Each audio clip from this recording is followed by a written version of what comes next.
또 어쩌면 이 모든 게 사실 오징어 게임이고 판을 좌지우지하는 호스트는 결과적으로 안철수인 거야.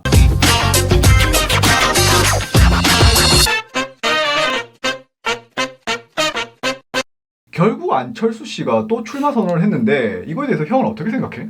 아니 근데 뭐 사실 나올 거라는 건 예상이 돼 있던 거잖아. 누구나 다 예상을 하고 있던 거잖아. 안철수 씨가 대선에 출마할 거라는 거. 근데 또 막상 이 상황에 출마 선언을 하니까 또 놀랍지 않은 건 또 아닌 거지. 나는 안철수 씨를 막 지지하지는 않지만 또 안철수 씨를 지지하는 사람들을 이해는 할 수 있어. 안철수라는 사람은 지지를 받을 이유는 충분히 가진 사람이거든. 우리나라는 늘 이 새정치에 대한 열망이 있어. 오래된 정치인은 뭔가 안 좋아 보이고 새정치는 좀 더 좋아 보이고 이런 열망이 있어서 뭐 결국은 잘 되는 경우는 별로 없었어. 그 새정치, 새 인물이라는 사람들이. 그러나 항상 새 인물은 어드밴티지를 좀 가지고 시작을 하는 거야. 안철수 씨는 새정치의 상징으로서 정치판에 등장한 사람이고 또 시간이 지금 많이 지났긴 하지만 여전히 어느 정도 그 새정치라는 상징성을 가진 사람이거든. 정치판에서는 상당히 특이한 이력을 가진 사람이기도 하고 뭐 어떤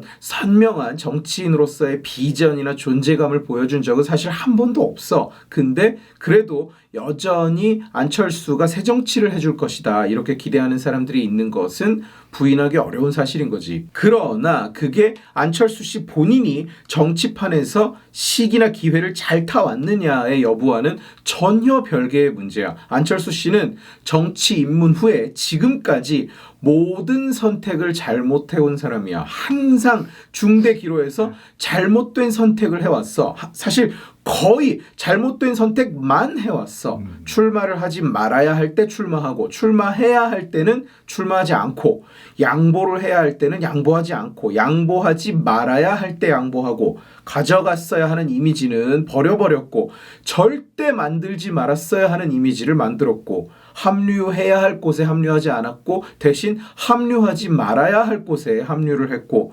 버려야 할 사람은 버리지 않고 버리지 말았어야 할 사람은 버려온 거야. 굳이 꼽자면 지난 서울시장 보궐선거 때 사퇴한 거 그건 잘한 결정이야. 그런데 지금 대선 전국에 안철수 씨가 하는 걸 보면 당시에 어떤 딜을 제대로 치지 못했다 이런 생각이 드는 거야. 대선 때 본인의 역할을 미리 잘 정리를 해놓고 국힘당이랑 교통정리를 다 해놨어야 되는데 그런 모습이 전혀 보이지 않는 거지. 이번에도 대선 출마 발표가 나자마자 사람들이 안철수 씨를 엄청 욕하는데 나는 사실 생각한 것이 미리 조율을 해놓고 나왔을 것이다. 짜고 치는 거다. 나쁜 의미가 아니라 당연히 물밑 교섭을 했었어야지. 윤이랑 하든 홍이랑 하든. 나는 개인적으로는 윤 쪽이랑 얘기를 할 가능성이 높지 않나 생각을 했는데 어쨌든 미리 교섭을 잘 버려놓고 일단 출마해서 지지층을 규합시키고 나서 그 다음에 민주당 독재를 막고 정권 교체를 하기 위해서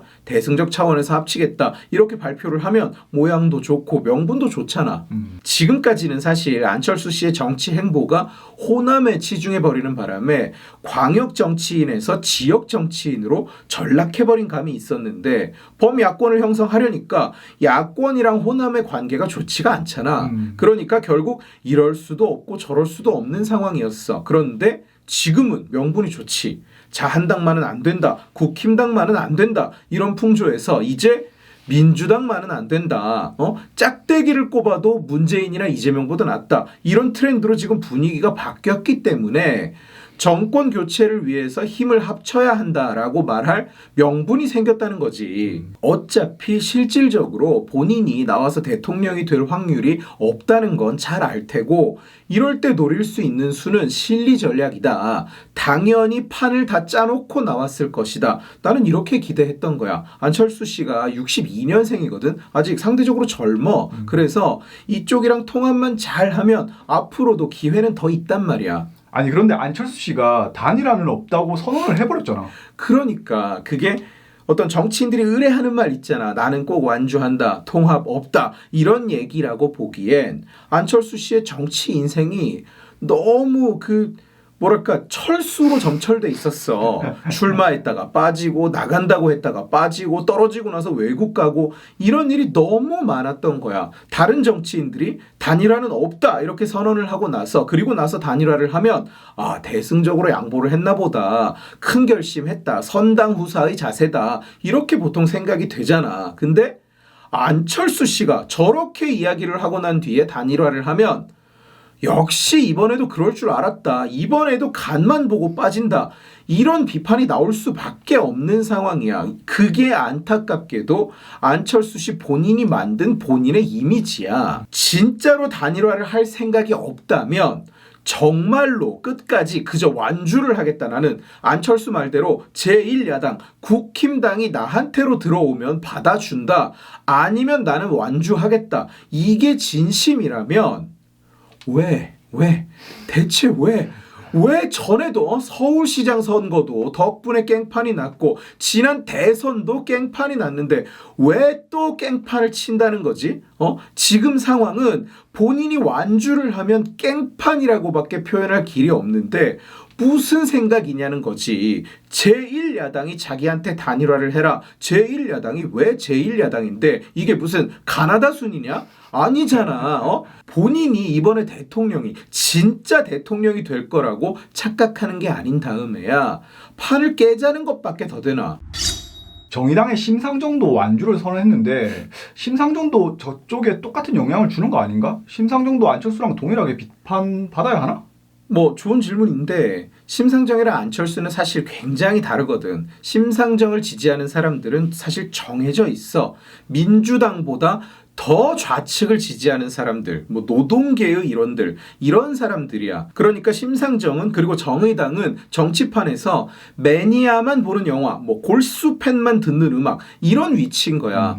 팬들의 충성도는 굉장히 높지만 확장이 되지는 않아. 심상정이 안 나오면 그 사람들은 상당수가 이재명을 찍기는 하겠지만 이재명을 찍을 사람을 빼서 가져가는 건 아니라는 거지. 확장성이 떨어지고 지지율이 어차피 낮기 때문에 민주당 입장에서도 사실 큰 데미지는 없는 거야. 그런데 안철수는 다르지. 안철수 씨는 국힘당보다 더 무당층, 더 부동층에 가까운 성향이 표를 주는 후보야. 스탠스도 국힘당보다 더 좌측에 있는 사람이야. 그렇기 때문에 안철수 씨는 실제로 국힘당 후보에게 표를 줄 유권자를 빼서 가져가는 비율이 상당한 사람이거든.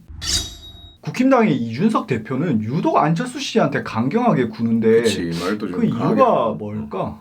안철수 씨를 바라보는 시각은 다양하게 갈라지긴 하지만 불변의 사실 하나는 뭐냐? 안철수 씨는 사실 아쉬울 게 없는 사람이라는 거야. 돈도 많지, 다른 할 게 굉장히 많은 사람이거든. 절박함이라는 게 크게 보이지를 않아. 게다가 실패를 하면 외국으로 나가버릴 여유도 있는 사람이야. 결국 정치라는 것도 캐주얼하게 받아들이고 있을 수 있다는 거지. 이게 안철수 씨의 강점이자 안철수 씨의 최대 약점이야. 안철수 씨를 그리고 안철수 씨를 대하는 이준석 씨를 바라보는 시각은 둘로 나뉘어 안철수 씨가 절박하지 않은 사람이니만큼 다른 할 것이 있는 여유로운 사람이니만큼 그의 자존심을 세워줘야 된다. 면을 세워주지 않으면 안철수 씨는 아쉬울 게 없기 때문에 마음을 돌리지 않는다라는 거지. 그런데 이준석이 계속 안의 영향력을 무시하는 듯한 행보를 보이면서 그걸 불가능하게 막고 있다는 시각이 존재하는 거야. 그러나 또 한편으로는 안철수 씨가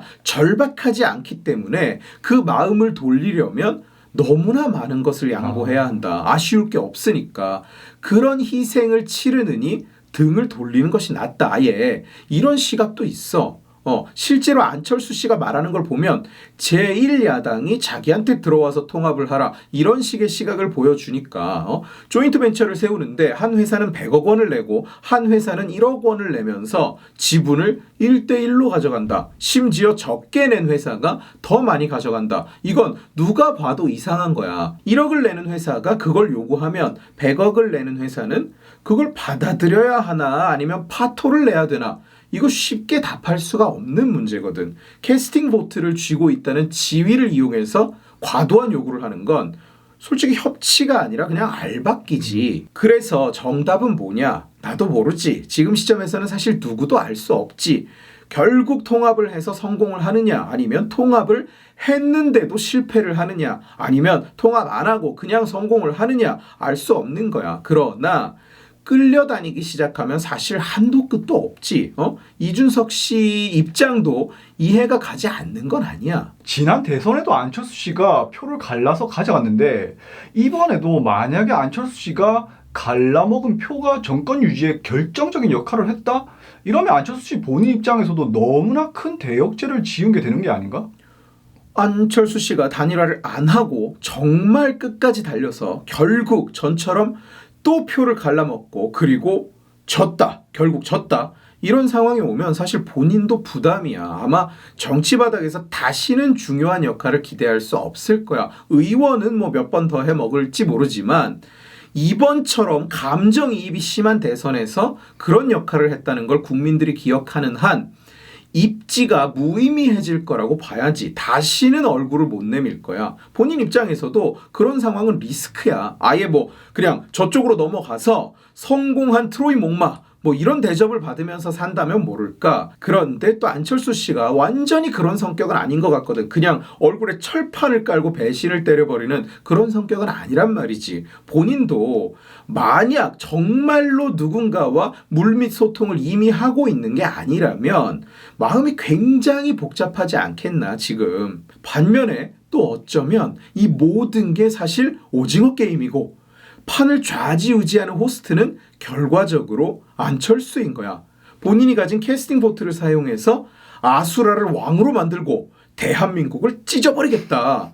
이런 건 아닐까? 그리고 선거날 유럽으로 출국을 해버리는 거지. 그리고 너랑 나는 광화문에 끌려나가서 인민재판을 당하고